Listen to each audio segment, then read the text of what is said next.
Every 4 seconds you breathe in, every 4 seconds you breathe out. Right now, you don't even think about it. But what if I told you that those 8 seconds hold one of the greatest secrets people have kept for thousands of years? My name isn't important. What matters is that after years digging through old texts, hidden places, and learning from wise teachers, no longer here, I found something that can change your life forever. Breathing isn't just air moving in and out of your lungs. It's actually the way your soul talks directly to something greater than yourself. The Egyptians knew this when they built the pyramids following special breathing rhythms. The Sufis knew it when they spun in their dances, moving with the breath of the universe. The yogis knew it when they learned how to stop time and awaken a light inside their bodies. But this knowledge was lost, broken apart, hidden until now. What I'm about to share isn't just an idea or philosophy. It's a practical, powerful method to change your life at its core. Because when you change your breathing, you change what every cell in your body hears. You change your nervous system. You change how much you can create, heal, love, and be free. In the next few minutes, you'll learn why your very first breath when you were born created a split you still live with today. How the pause between breathing in and out lets you touch something eternal, and a secret breathing pattern that ancient masters used to unlock amazing states of awareness.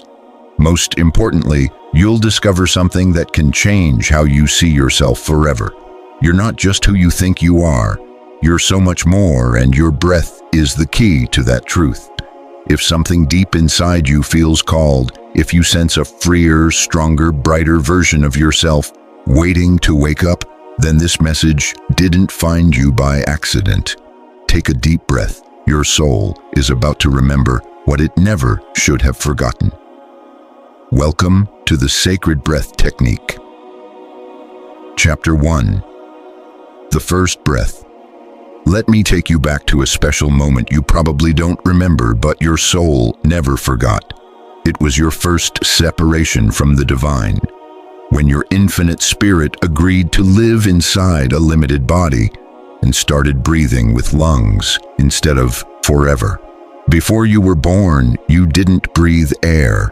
You breathed pure life through your mother's body, perfectly connected, with no difference between giving and receiving, between breathing in and out. You were one with everything. Your oxygen came from the universe, filtered through the love of the one carrying you. There was no effort, no fear of running out of breath. You simply were, and life flowed through you like an endless river. But then the moment came. Your mom's body started pushing you out into a new world. Your tiny body, which had been floating in warm fluid, felt pressure for the first time. The first taste of resistance, of what life would be like. And in that dark passage toward the light, you experienced your first shock, not because anything was wrong, but because perfect unity was ending. When you finally came out and your umbilical cord was cut, your nervous system went through its biggest shock ever. For the first time, you were completely on your own. No one was feeding you life. You had to breathe by yourself, or you wouldn't survive. Then it happened. You took your first breath, a desperate gasp that doctors celebrate as the start of life. But really, it's the first tear of separation in the human soul. That breath wasn't just air filling your lungs. It was the moment your infinite self accepted the limits of a body, when your spirit started counting mortal heartbeats. It was the moment you forgot you were more than a small crying baby. Ancient writings say God breathed life into man's nostrils, and man became a living soul. But that truth was lost in the shock of birth. Dr. Stanislav Grof, who studies consciousness, found that many deep emotional patterns start right there in those first moments. That first breath marks the start of what he calls basic perinatal matrices, emotional imprints that shape how we breathe, how we connect to life, and how we see ourselves in the world. Gabor Mate reminds us trauma isn't just what happens to us, but what happens inside us because of what happens to us. And I tell you, the biggest trauma we all share is forgetting. Forgetting that before you breathed air, you breathed spirit. Forgetting that before you had lungs, your whole soul was one with the cosmic breath. But here's the secret shamanic traditions have kept for thousands of years: that first breath can be remembered, healed, and changed. Your breathing now doesn't have to carry the fear and separation from that moment. You can learn to breathe again like before you were born, from unity, from full trust that life is supporting you. Close your eyes for a moment and notice how you're breathing right now.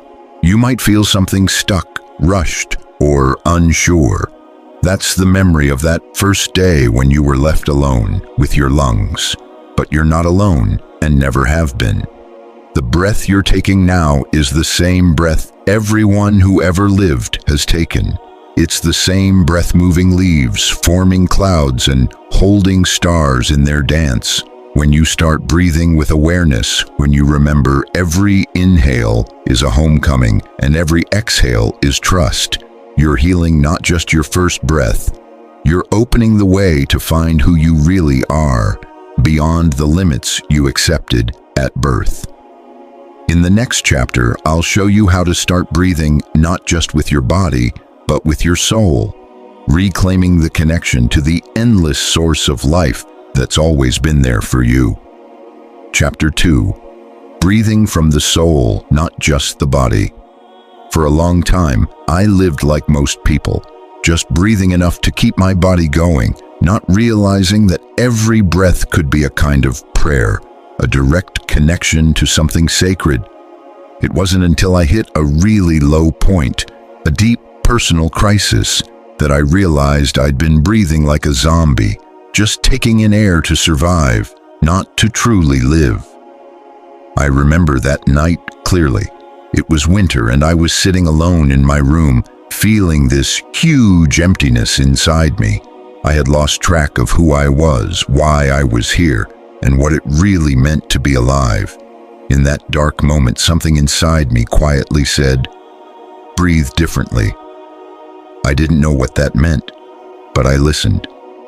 I closed my eyes, and instead of just breathing with my lungs, I imagined breathing with my whole being, every cell, my entire soul. What happened next changed everything. It wasn't just air filling my lungs. It was life and purpose flowing in, a feeling of being connected to something way bigger than me. For the first time in years, I wasn't just breathing to keep my body alive. My soul was breathing through me, reminding me of who I really am. Neville Goddard, a great mystic from the last century, got this perfectly. He said imagination is God within us, and every conscious breath and thought is a creative act. When you breathe with awareness, you're not just moving air, you're moving the very stuff of creation. You're breathing possibilities, breathing new realities, breathing your future into now.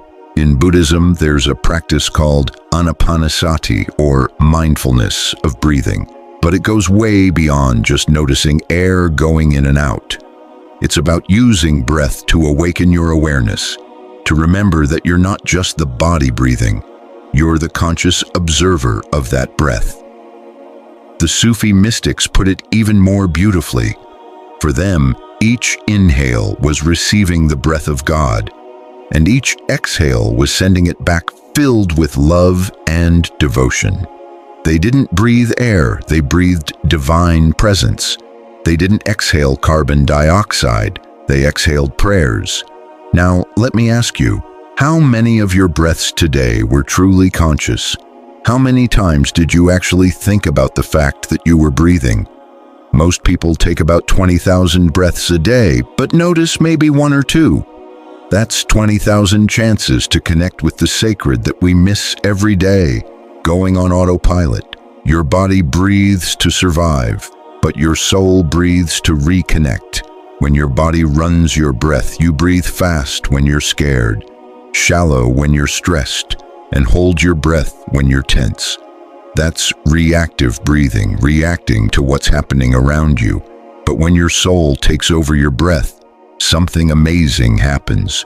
Your breath becomes the tool that changes your situation. I've learned there are 3 levels of breathing. The first is automatic. Your nervous system controls it to keep you alive, but it doesn't make you feel truly alive. The second is conscious breathing. Your mind takes control, and this can already start to change things, but it's still limited by your thoughts. The third level, the deepest and strongest, is the breath of the soul. At this level, you're not the one breathing. It's life itself breathing through you. There's no effort, no control, no special technique, just complete surrender to the natural flow of your deepest self. It's like finding the rhythm you had before you were born, when you were still one with the source of all life. To find this breath of the soul, you don't need complicated exercises or years of meditation. All you need is a moment of honesty, realizing that until now you've been breathing to keep up a certain image or personality, not to truly nourish who you are. You need to be willing to let go of control and let something wiser than your conscious mind guide your breath. Right now, sit comfortably and put one hand on your heart. Take 3 deep breaths, not to relax or do it right, but to remember. Remember that you're more than this body, this personality, this story you tell yourself. With each breath in, invite your soul to grow bigger. With each breath out, let go of trying to control how this should go. When you start breathing from your soul, your whole life shifts. Your choices won't come from fear or survival anymore, but from deep inner wisdom. Your breath becomes your anchor, your safe place, your constant prayer. In the next chapter, we'll dive into that sacred moment between each inhale and exhale, the invisible space where the human meets the divine, where time stops and eternity shows up. Chapter 3. The pause between breaths, the sacred moment. There's a place we visit thousands of times every day, but most of us don't even notice it. It's more personal than any church, holier than any altar, and more powerful than any ritual. It's the tiny yet infinite moment between the end of a breath in and the start of a breath out. And then again between the end of that breath out and the next breath in. The first time I really noticed that pause, I was doing a simple meditation. I had taken a deep breath in and was about to breathe out when I heard a quiet voice say, "Wait." I don't know why, but I listened. I held the breath gently without trying or forcing, like I was holding something precious. In that still moment, with no air moving in or out, something amazing happened. I disappeared. Not like I fainted, but in a way I became more aware than ever before. The usual me, with all its worries, stories, fears, and wants, just wasn't there. There was only pure awareness, calm and peaceful, not needing anything outside itself. It felt like I had found a secret doorway to a place where time doesn't exist, just an eternal now.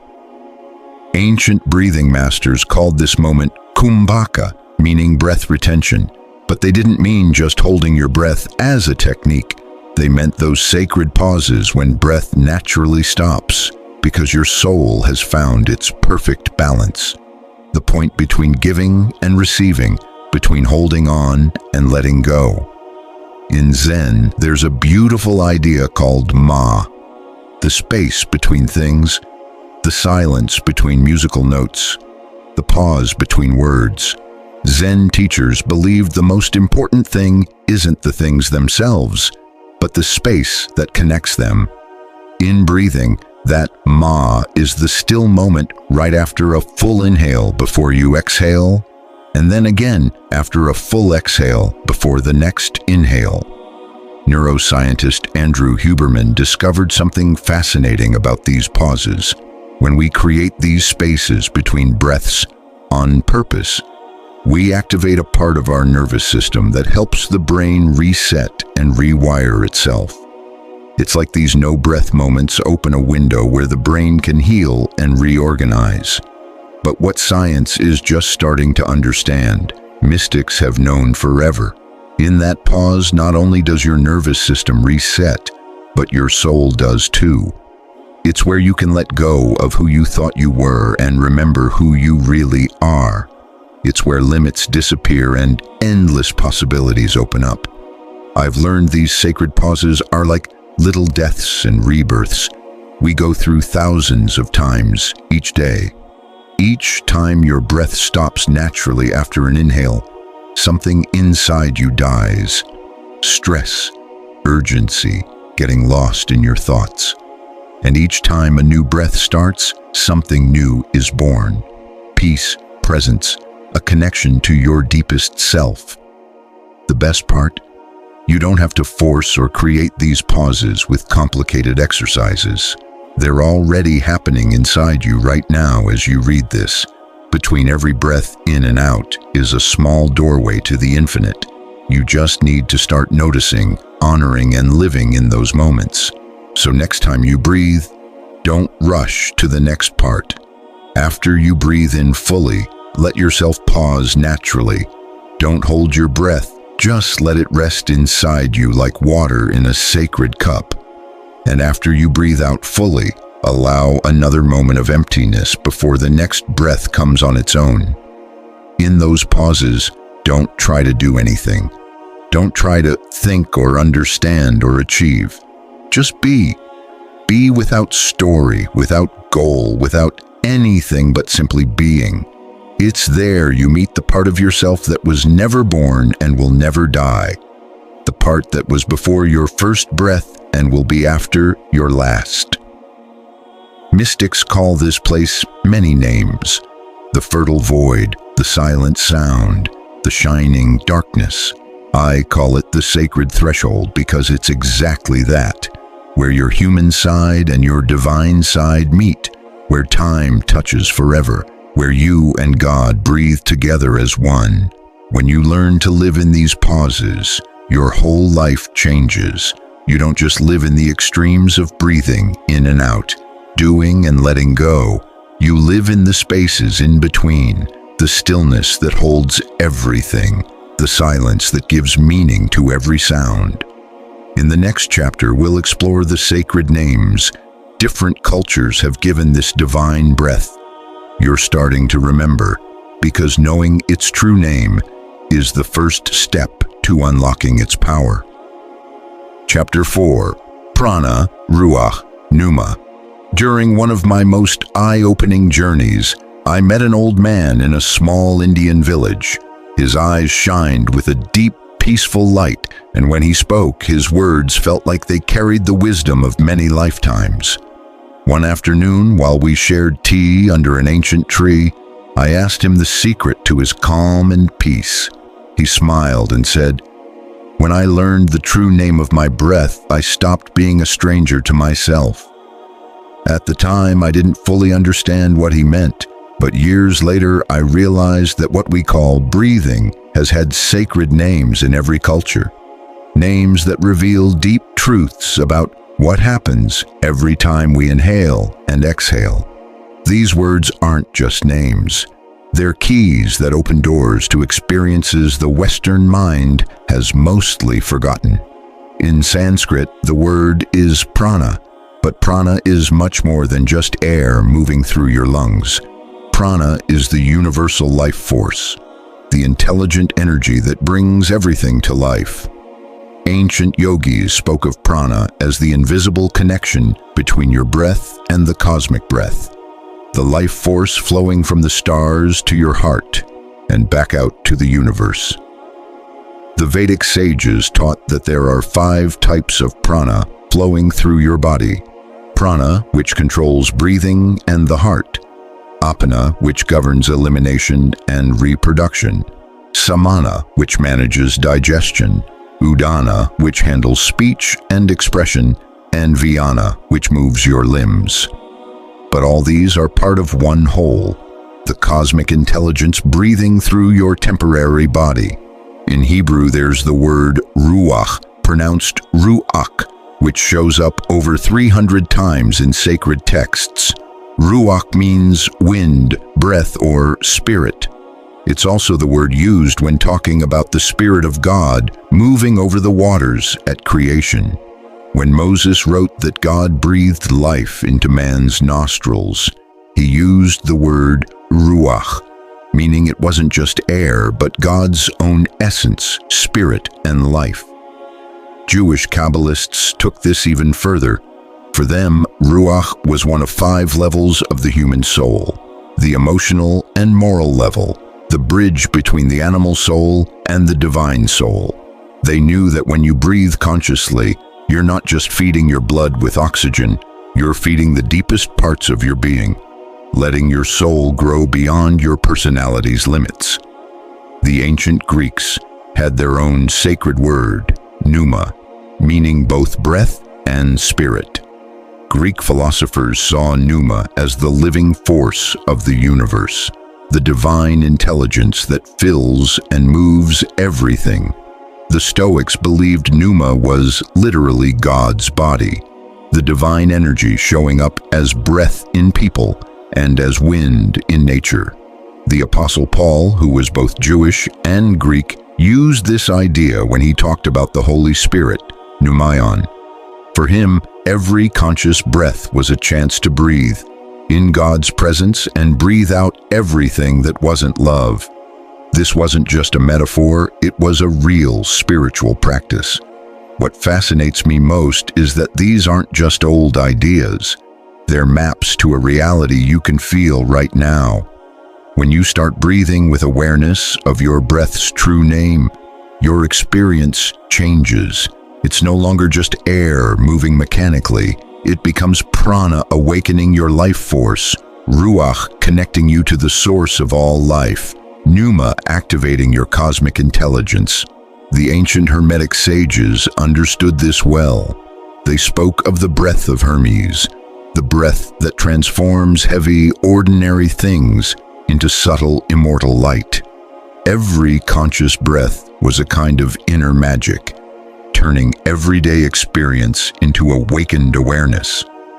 Years ago, during a deep breathing session, I experienced this directly. I wasn't just breathing as me, I was breathing as prana, life energy moving through my body. Suddenly, I felt the same energy moving my diaphragm was also moving ocean waves, spinning planets, lighting stars. It wasn't just a feeling, it was a deep knowing, a memory of who I really am in the cosmos. At that moment, I understood why sacred traditions protected these names so carefully. They aren't just words to understand with your mind. They're gateways to states where the difference between you and your breath disappears, where you and the universe breathe as one. So when you breathe today, don't just say, "I'm breathing air." Say to yourself, "Prana is awakening in me," or "Ruach is filling me with divine life," or "Pneuma is activating my cosmic intelligence." Let these sacred names sink into your awareness. It's not about repeating words, it's about calling forth what those words really mean. Because when you know the true name of your breath, when you realize every inhale brings the whole universe inside you, and every exhale sends your unique self back to infinity, your life stops feeling separate and becomes a conscious dance with the universe's creative power. In the next chapter, we'll explore how this sacred understanding of breath can free you from fear and judgment, those patterns that keep your nervous system stuck in survival mode. Because when you breathe as the cosmos, fear has nowhere to hold on. Chapter 5. How Breath Breaks Fear and Judgment. For years, I was carrying a breath that wasn't really mine, my grandmother's breath, shaped by war and never fully released, my father's breath, tightened by poverty and always on edge, the breath of the women in my family before me, who learned to hold their breath so they wouldn't take up space, disturb others, or be noticed. I was breathing with the nervous system of my whole family history, holding traumas that weren't mine, fears passed down like eye color or hand shape. My breath was fast, shallow, always alert, always ready for the next threat. Even though my life wasn't in danger, I lived in survival mode. Everything changed when I discovered Wim Hof, the Iceman. He showed me that breath doesn't just reflect your nervous system, it can completely change it. Wim Hof found that by breathing consciously, you can reprogram how you respond to fear, cold, pain, anything that used to overwhelm you. Joe Dispenza explained why, from a science perspective, changing your breath changes the signals your heart sends to your brain, and changing those signals rewires your brain. That changes how you see and react to the world. My big breakthrough came during a panic attack. My breath was all over the place, my heart racing, my mind convinced something bad was coming. But instead of fighting it, I remembered Louise Hay's teaching about the power of loving breath. Instead of judging my fear, I breathed into it. With each inhale, I filled myself with compassion for the scared part of me. With each exhale, I welcomed the fear like a frightened child who just needed comfort. And something amazing happened. The fear started to fade, not because I pushed it away, but because I gave it love. That night, I learned fear isn't the enemy of breath, it's a powerful teacher. When fear speeds up your breathing, it's showing you that you're living in the future, worried about dangers that might never happen. When fear makes you hold your breath, it's telling you you're resisting the present moment, not trusting life to support you. Stephen Porges, who created polyvagal theory, explains that our nervous system has three main modes: social engagement, where breathing is calm and deep; fight or flight, where breathing is fast and shallow; and collapse, where breathing nearly stops as a last resort. Most of us have been stuck in the last two so long, we forget what it feels like to breathe in safety and connection. We've gotten used to the breath of fear, the breath of survival, the breath of someone always waiting for something bad to happen. But here's the secret that changed my life. Your breath doesn't just respond to how you feel, it can change how you feel. When you start breathing like someone who feels safe, your nervous system has to catch up. It hears, "I'm safe now," and relaxes. Judgment works the same way. When you judge, your breath gets tight and stuck, like you're breathing through a filter of, "This is wrong." But when you breathe with acceptance, breathing in reality just as it is, judgment naturally melts away. I've learned there's a specific breath for every emotion. Fear brings short, shallow breaths. Anger wants hot, explosive breaths. Sadness calls for deep, uneven breaths. Peace flows through slow, deep, surrendered breaths. When you learn to breathe with awareness, you can choose the emotion you live in. Feeling fear, breathe like someone who feels safe until safety becomes your truth. Feeling anger, breathe like someone at peace until peace feels natural. Feeling judgment, breathe like someone who fully accepts life until acceptance becomes who you are. This isn't about pushing feelings away or pretending. They're emotional alchemy. Breath becomes the lab where you turn hard feelings into wisdom and compassion for your soul's growth. Every time you choose conscious breathing over automatic breathing, you break the chains of fear passed down in your family. You heal not only your nervous system, but those of your ancestors and future generations. You become the point of change in your family line. Try it now. Take 3 breaths. Breathe like someone who feels completely safe in this world. Breathe like someone who fully trusts that life supports them. Breathe like someone who accepts this moment exactly as it is, without wanting it to be different. Feel your nervous system shift with each breath.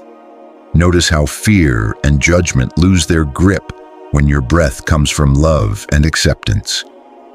In the next chapter, we'll explore how trauma gets stuck in breathing patterns and how reclaiming your soul's natural rhythm can heal wounds you thought would never go away. Chapter 6: The Trauma Pattern and the Lost Rhythm.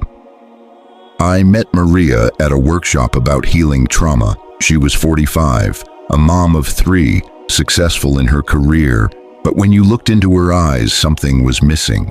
Her breathing was barely noticeable, so quiet it felt like she was holding her breath all the time. She told me that since she was a kid, she learned to be silent when breathing because any noise could set off her alcoholic dad's anger. For over 30 years, Maria had been breathing like her life depended on staying invisible. Her soul had learned to hide behind this ghost-like breath that kept her alive, but kept her from really being present in her own life. She perfectly showed what Peter Levine calls somatic trauma, when your body stays stuck in survival mode long after the danger is gone. Trauma isn't just what happens to you, it's what happens inside when you can't fully process what happened. And the first thing trauma affects is your breathing, because breath connects your conscious and unconscious nervous systems. When something overwhelming happens, your breathing changes to help you survive. But if you never get a chance to finish that survival response, your breath gets stuck in that pattern forever. Gabor Mate, who studies trauma and illness, explains that childhood trauma isn't always abuse. It can be growing up where feelings weren't safe, where you had to be perfect to be loved, or where your emotional needs were ignored. All these experiences change your breathing in certain ways. If anger was dangerous, you learned to breathe so anger never built up. If tears were weakness, you cut off emotions before they could be felt. If love came with conditions, you breathed so you wouldn't be too vulnerable. Dr. Stanislav Grof, a pioneer of holotropic breathwork, found that when people breathe deeply and consciously for a long time, they naturally relive and release traumas held in their bodies for years. The breathing doesn't cause the trauma, it creates a safe path for the trauma to heal. I experienced this myself during a breathwork session. After about an hour of deep breathing, my body started shaking, not from fear, but like every cell was finally letting go of a response that had been stopped years ago. Memories from childhood came up, times when I'd held my breath, when my parents fought and I became silent, when I was scared but couldn't say it, when I needed comfort but learned it was safer not to ask. With each deep breath out, I felt myself releasing not just air, but years of unhealed emotions. My breathing got freer, more natural, more truly mine, like remembering how to breathe the way I did before trauma taught me it wasn't safe to breathe fully. Trauma creates specific breathing patterns. Abandonment trauma leads to anxious, chasing breaths, like you're always running after someone leaving. Invasion trauma causes tight, contained breathing, like you're afraid to take in too much air and attract attention. Betrayal trauma makes your breath cautious and held back, like every inhale must be checked for safety. But here's the magic. Just as trauma gets stored in your breath, healing can happen through your breath. When you start breathing consciously, with presence and intention, you give your nervous system a chance to finish what got stuck long ago. Traumatic breath is always on edge. Healing breath trusts, allows vulnerability, and feels safe enough to flow freely. Maria worked on conscious breathing for months. Slowly, her breath changed, first louder, then deeper, then steady and rhythmic. With every breath, she felt more free. A part of her soul that had been hidden for decades started coming back. One day she said, "For the first time in my life, this breath feels like it belongs to me, not to my story." She had found her original rhythm, the rhythm she had before trauma taught her that breathing fully was dangerous. This lost rhythm isn't just a pattern, it's your soul's natural rhythm when it's not defending itself. It's the breath you had as a baby before the world felt unsafe. It's the breath you have when you're deeply in love, when you feel completely safe, when you trust life fully. Recovering this rhythm doesn't mean reliving every painful detail or understanding it all. It just means letting your breath be different, inviting your nervous system to explore what it once thought was too risky. Right now, put a hand on your heart and breathe as if you're completely safe in this world. Breathe as if your soul is welcome in your own body. Breathe as if every inhale is coming home and every exhale is a full act of trust that life supports you. If you feel fear or resistance, honor it. Don't force it. Gently invite it to relax, reminding yourself that the danger has passed, and you're no longer that child who had to protect themselves by holding their breath. In the next chapter, we'll explore how to consciously activate your solar plexus, the energy center where your breath becomes creative power, where divine breath turns into real, tangible results. Chapter 7. Activating God's Pulse in Your Solar Plexus. The first time I truly felt the power of my solar plexus was during a deep meditation at dawn. I had been breathing consciously for almost an hour when suddenly something sparked just below my ribs, like a tiny sun waking up inside me. It wasn't heat I felt, but a vibration, a pulse connecting my breath straight to the universe's creative energy. In that moment, I understood why ancient traditions called this the digestive fire, not just because it processes food, but because it's where your soul processes life's experiences and turns them into wisdom, power, and the ability to create. Here, breathing stops being just about air and becomes an act of conscious creation. Your solar plexus is that soft area between your chest and belly button. It acts like the conductor of your energy system. When you breathe into this center with awareness, you're not just bringing oxygen to your organs, you're feeding what Hindus call Manipura, the chakra of personal fire, where your individual will meets divine will. In Kabbalah, this spot is called Tiferet, the place of beauty and balance where all energies come together. The Kabbalists believed that when you breathe into Tiferet, you open up your ability to be a clear channel for divine light, where heaven and earth meet inside you. What fascinates me is what modern science says about the diaphragm and its link to the solar plexus. The diaphragm isn't just a muscle for breathing. It has more nerve endings than any other muscle and connects directly to your nervous system, emotional center, and thinking brain.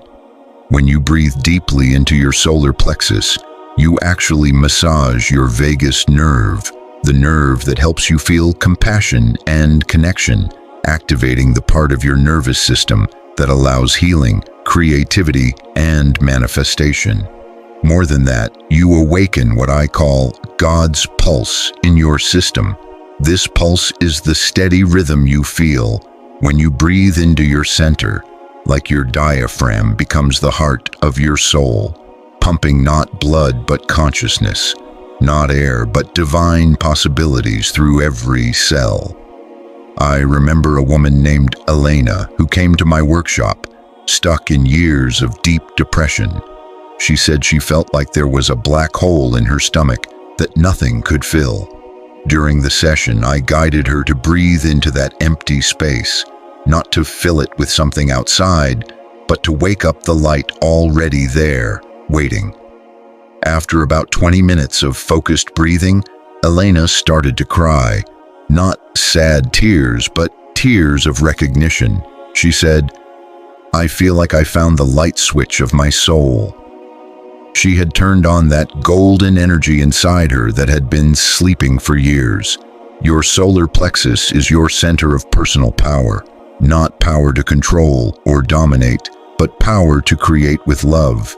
manifest with integrity, and influence with authenticity. When you activate this center with conscious breathing, you don't have to force things. You just breathe your intention into reality and life responds. In martial arts like Tai Chi and Qigong, this area is called the Dantian, the energy center where life force is stored and grown. Masters teach that when you breathe into your Dantian, you fill your Qi, the life energy that Chinese culture has honored for thousands of years as the source of health, creativity, and spiritual strength. But activating your solar plexus isn't just spiritual talk, it's practical. If this center is weak or blocked, you live reacting to old wounds and unconscious habits. When it's open and balanced, you live from your center, your clarity, and your true purpose. I've noticed people who breathe into their solar plexus develop what I call spiritual magnetism. It's not fake charm or manipulation. It's a deep presence that naturally draws people, opportunities, and experiences that fit your highest path. To activate God's pulse in your solar plexus, place both hands just below your ribs, in that soft spot between your heart and belly button. Breathe slowly and focus your breath there. Imagine each inhale lighting a golden fire in that center. Not a burning fire, but one that shines, warms, and transforms. With each exhale, feel that golden light spreading through your body like waves of creative energy waking every cell. Don't force it, just invite that light to remember its brightness. As you breathe like this, you might feel a steady pulse in your center, like your diaphragm is syncing with the rhythm of the universe. That pulse is your direct link to the universe's creative power, your soul remembering that you're not just a passive receiver but an active co-creator. When this center is truly awake, your breath becomes practical magic. Every inhale brings what you need. Every exhale sends your intention out into the infinite field of possibilities. You don't just breathe to stay alive, you breathe to keep creating. In the next chapter, we'll explore how to use this activated breath to let go of your past and bring in your highest future, changing who you are with every conscious breath. Chapter 8. Exhaling the past, inhaling divine memory. There comes a moment when you realize you're not just a collection of wounds. You're the infinite space where those wounds can fade away. That moment comes with conscious breathing, when you finally understand that every exhale is a choice to let go, a kind of small death, and every inhale is a chance to be reborn. One night, I sat by the ocean, listening to the waves coming in and going out, with the ancient wisdom only water holds. Each wave that broke carried stories from deep below, memories of storms and calm times, and each wave that pulled back took pieces of the shore with it, changing the sand forever. That's how we breathe, and that's how we live and die with every breath cycle. Louise Hay said our thoughts create our reality, but she sensed something even deeper, that breathing is the most direct way to rewrite not just our thoughts, but the very information in our cells. Every conscious exhale sends a message through your whole being that it's okay to let go, that it's time to release what no longer serves you. Here's the secret the ancients knew, and science is just starting to understand. When you exhale, you're not just letting out air, you're releasing your old identity. You're shedding the version of yourself you thought you had to be. Each conscious exhale is a little death of your ego, a chance to untangle the invisible ties to old patterns, inherited pain, and limits that were never really yours. Greg Braden has studied how our DNA reacts to emotions and intentions, but there's something even deeper. Our DNA responds to how we breathe. When you breathe out with the intention to release, you send a clear signal to every cell saying, "We don't need this anymore. We are not that old version of ourselves." Conscious exhaling is radical forgiveness. You forgive yourself and others for ever thinking you were less than you really are. Every exhale lets go of the need to be perfect, strong, or what others expect. But the inhale, that's where the real magic happens. When you breathe in consciously, you're not just filling your lungs with air. You're breathing in new life, new information, new possibilities. You're drawing in the divine memory of who you really are, the part of you that existed before fear, before separation, before forgetting your true shining nature. The ancients knew this. Inhaling connects you to the original source, to the cosmic intelligence that sees beyond your stories. When you breathe in with intention, you're downloading truth directly from that source, like tapping into a cosmic library of your true self. I've seen people change completely just by changing how they breathe. It's not that their outside world changes right away. It's that the inner information they carry shifts. They rewrite the way they see reality, how they relate to themselves, and how they open to love. Each time you practice conscious breathing, you rewrite your cellular story, clearing out survival habits you no longer need and waking up codes for love, creativity, and success that have always been inside you, waiting to be remembered. So the next time you breathe, do it with this awareness. You have the power to rewrite yourself completely. Exhale everything you no longer need. Inhale everything you've always been. Let go of the past version of yourself. Breathe in the version that's free, radiant, and infinite. And when this becomes natural, when you don't have to remember to do it, it just happens. You'll be ready to learn how breath and imagination can work together to create completely new realities. Because what's coming next is learning to breathe, not just with your lungs, but with your heart. And to imagine not just with your mind, but with your whole being. Chapter 9. Breath and Visualization, Inner Alchemy. Inside you, there's a secret place where the real magic happens, where breath, which gives life, meets imagination, which shapes it. When you bring these two together on purpose, you don't just change reality, you create it. I remember the first time I felt this inner alchemy. I was stuck in a tough spot, feeling like life was repeating the same patterns. I had read about visualization and practiced breathing, but kept them separate, like two different tools instead of parts of the same powerful process. One day, watching a blacksmith work with glowing metal, it clicked. Breath is the fire, imagination is the metal, and your heart is the anvil where new realities are formed. Without the fire of conscious breath, imagination stays cold and shapeless. Without imagination, breath just fades away, without making real change.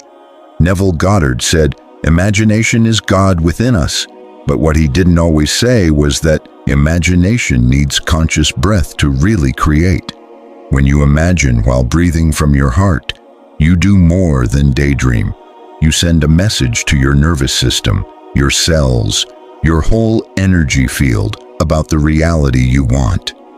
Joe Dispenza has shown how combining deep breathing with focused imagination can actually change your brain and body chemistry. But what science is just beginning to understand goes even deeper. When breath and imagination come together, you create harmony between heart and brain, body and soul, the life you have now and the one you want. Your heart has its own intelligence and nervous system. Researchers who study cardiac coherence found that when your heart beats in harmony, it sends signals to your brain that improve thinking and emotions. Even more, conscious breathing plus heart-focused visualization opens up a creative state beyond normal thinking. Here's a simple way to try this. Close your eyes and take deep breaths, focusing on your heart's rise and fall. Your busy mind quiets down. In this calm, your imagination becomes clearer and stronger. Now, while your heart is calm and steady, picture your ideal life. See the best version of yourself already living it. You're not just dreaming, you're tuning your whole being to that reality. You're setting your energy to attract it. Conscious breathing connects the world of possibility to real life. Each breath in brings you info from your dream. Each breath out lets go of doubts and blocks. It's like weaving a new life with threads of light. Breath is the loom, imagination the pattern. But here's the secret. You don't imagine to get something outside yourself. You imagine to remember who you really are. Every time you visualize consciously, it's a sacred act, saying you are the creator of your experience, not a victim. When you do this inner work, everything changes. You stop waiting for life to make you happy. You start creating happiness inside, and that changes everything around you. Breath grounds you in now. Imagination connects you to endless possibilities. Together, they create a bigger presence where real creation happens. It's not fantasy magic, it's the true magic, a conscious being remembering its natural power to create.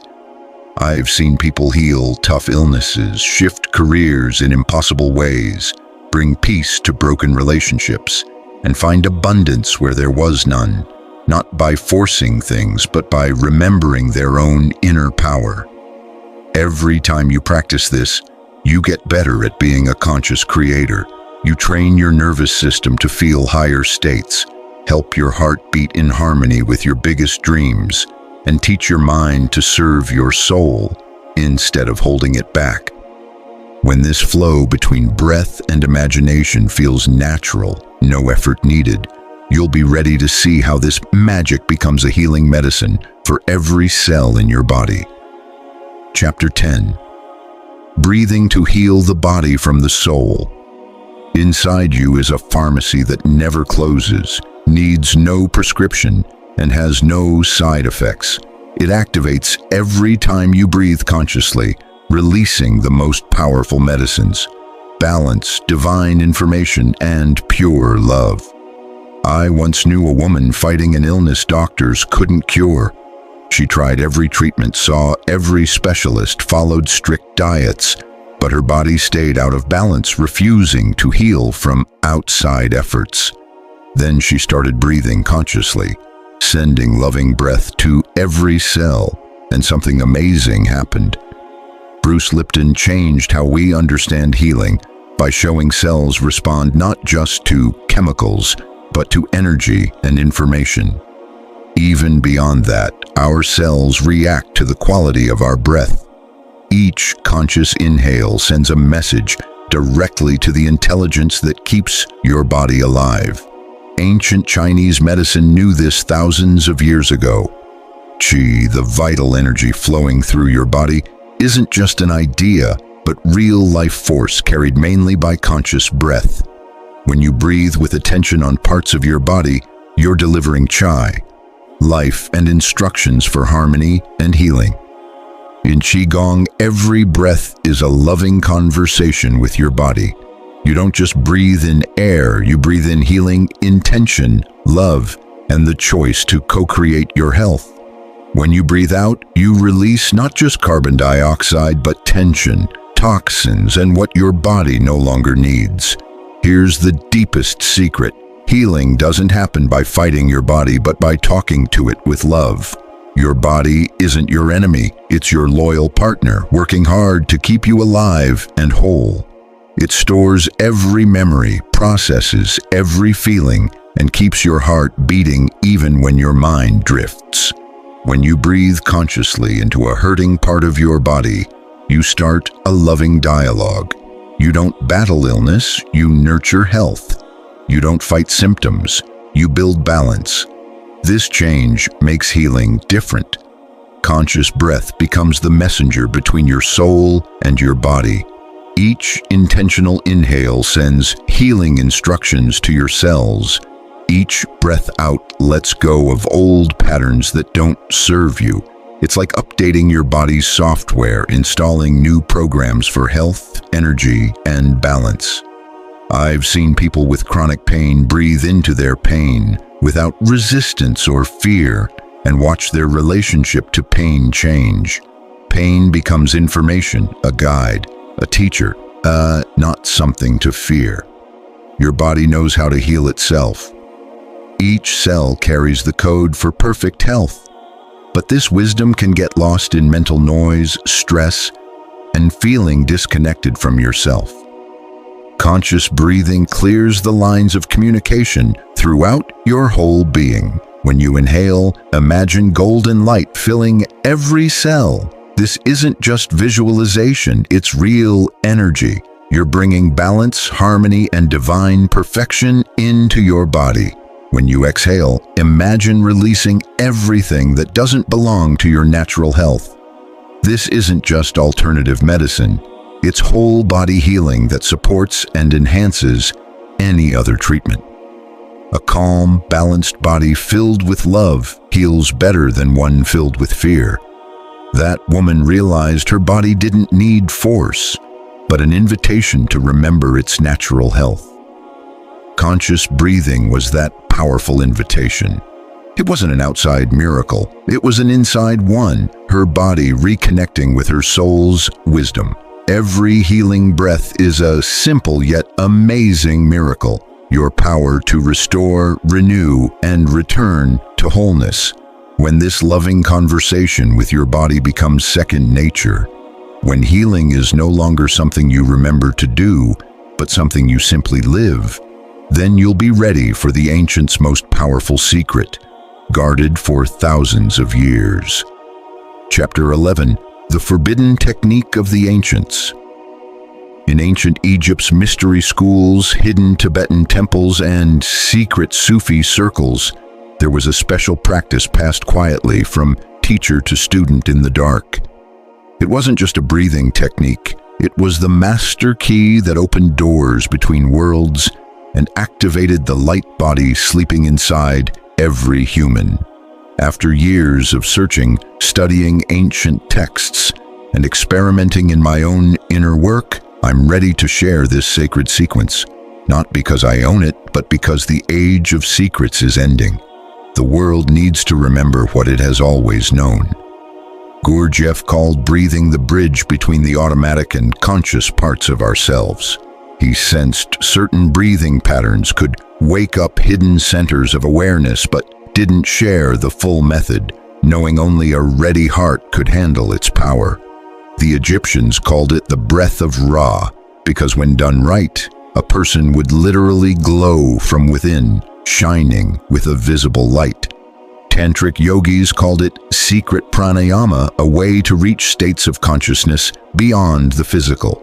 This technique combines three things that, when used together, create a powerful transformation: a specific rhythm that syncs the nervous system, a focused intention to direct energy, and a visualization that activates the light body.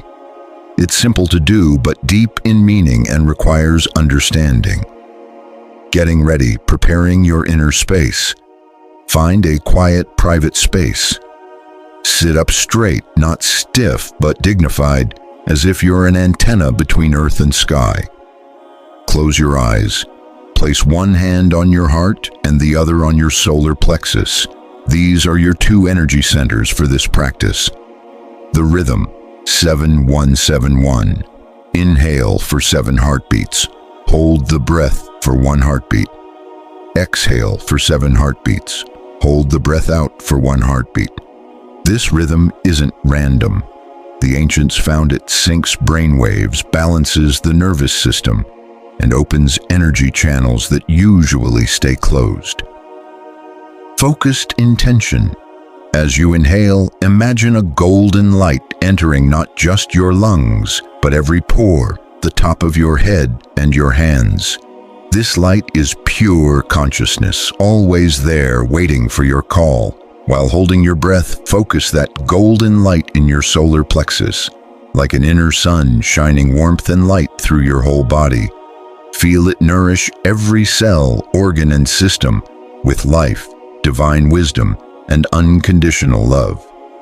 As you exhale, see that golden light expanding out from your solar plexus, filling your entire body and spreading beyond your skin in a glowing field. Let go of any heaviness, limits, or old patterns that don't belong to your true, luminous self.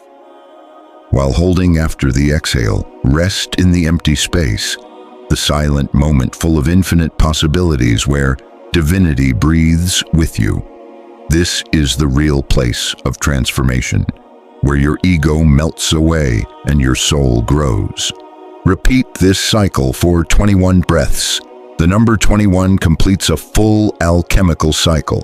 The ancients knew that after 21 deep breaths, a big shift happens in your energy. But be careful. Don't treat this like just exercise. Treat it like a prayer, an act of love toward your soul, an invitation for your inner divinity to shine more fully. Shamanic masters added a final touch in the last 7 breaths. They imagined their bodies turning transparent, like glowing crystal. They knew seeing yourself as pure light unlocks hidden genetic codes, awakening powers beyond normal biology. This practice was forbidden, not because it's dangerous, but because it's powerful. It wakes up such self-divinity that the person becomes free from outside control. Someone who knows they are light can't be ruled by fear. A soul that remembers its brightness can't be limited by lack or separation. I've seen people completely transform after months of this practice. They don't just change their outer lives, they shift deeply inside, becoming natural sources of peace, harmony, and unconditional love. And when that happens, the final stage comes naturally. You no longer breathe. You are breathed by life itself. Chapter 12. Breathing effortlessly. There comes a moment on the spiritual path that can't be forced or planned, but it changes everything. It's the moment when you stop trying to breathe and instead let the breath breathe you. You realize you never really did the breathing.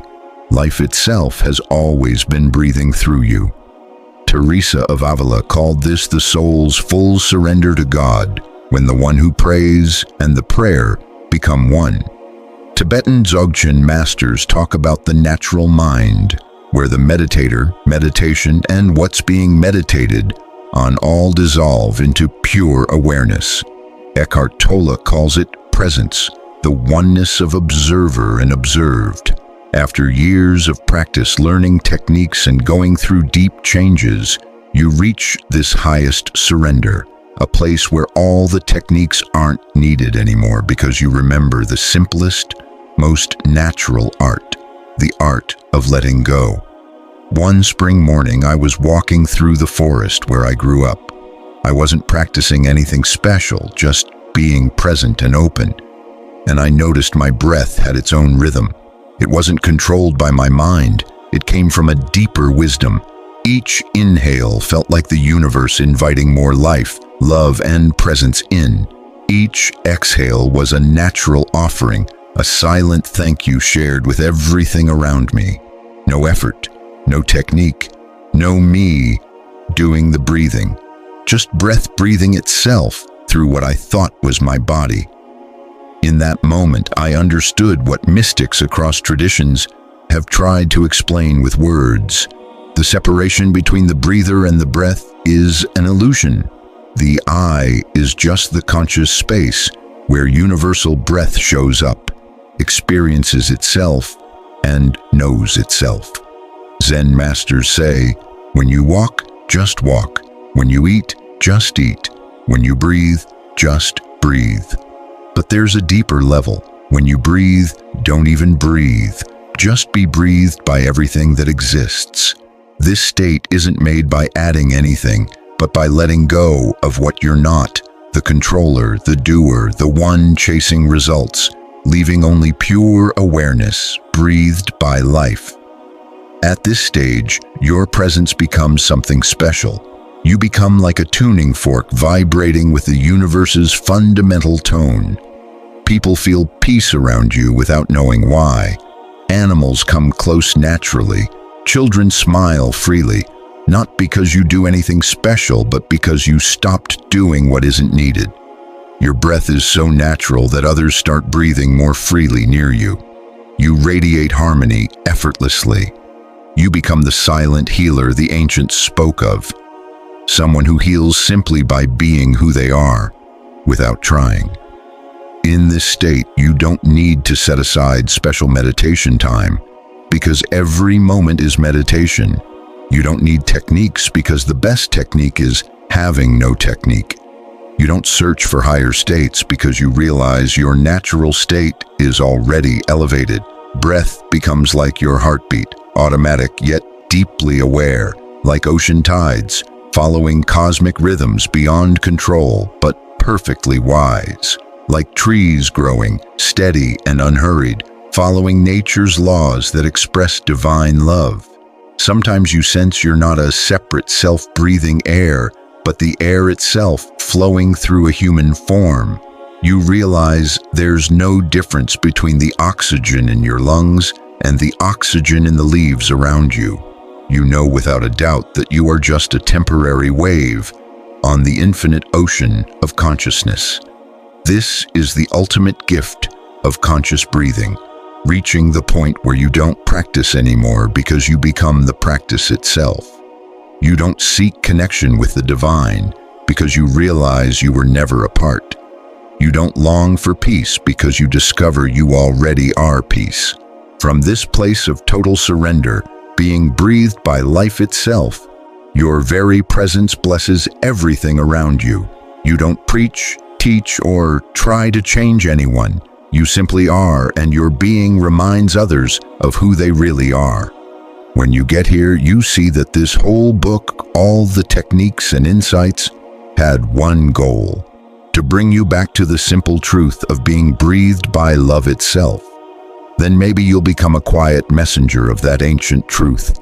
We are all one, breathing together in the great lung of the universe, sustained every moment by infinite grace. The sacred technique of divine breath is complete when no technique remains. Only life flowing through you, only love loving through you, only consciousness knowing itself through the unique, unrepeatable wonder that is you.